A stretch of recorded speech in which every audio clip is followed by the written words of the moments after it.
ঢাকা ১৬ আসনের ধানের শীষের প্রার্থী ও বিএনপি নেতা আমিনুল হক অভিযোগ করেছেন, আসন্ন জাতীয় সংসদ নির্বাচনকে সামনে রেখে জামায়াত ইসলামী সাধারণ ভোটারদের প্রভাবিত করতে অর্থ ও বিভিন্ন উপহার সামগ্রী বিতরণ করছে।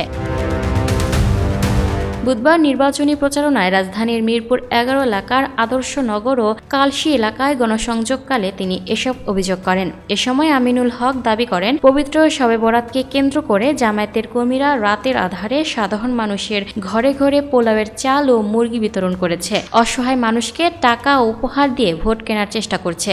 ঘরে ঘরে গিয়ে খাবার ও চাল পৌঁছে দেওয়ার চেষ্টা করা হয়েছে। সাধারণ মানুষ দেখে ফেললে তারা দৌড়ে পালিয়ে যায়। তিনি বলেন, একটি অশুভ চক্র বিভ্রান্তিমূলক তথ্য ছড়িয়ে এবং অর্থের প্রলোভন দেখিয়ে অবাধ, সুষ্ঠু, নিরপেক্ষ নির্বাচনের পরিবেশ নষ্ট করার অপচেষ্টা চালাচ্ছে। এ ধরনের উস্কানিদাতা ও বিশৃঙ্খলাকারীদের বিষয়ে তিনি ও তার সমর্থকরা সতর্ক রয়েছেন বলেও জানান। আমিনুল হক জানান, নির্বাচনী আচরণ বিধি লঙ্ঘনের এসব ঘটনা ইতোমধ্যে রিটার্নিং কর্মকর্তা ও নির্বাচন কমিশনকে লিখিতভাবে অবহিত করা হয়েছে।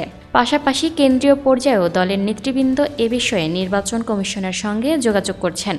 গণসংযোগকালের মিরপুর ১১ এলাকার প্রতিটি অলিগলি ঘুরে সাধারণ ভোটারদের হাতে নিজের নির্বাচনী ইশতেহার তুলে দিয়ে তিনি বলেন, সাধারণ মানুষ এখন অনেক সচেতন। মিথ্যাচার কিংবা প্রলোভনে তারা পা দেবে না। আমরা আগামী ১২ ফেব্রুয়ারি একটি অবাধ ও সুষ্ঠু নির্বাচনের মাধ্যমে জনগণের সরকার প্রতিষ্ঠার অপেক্ষায় আছি।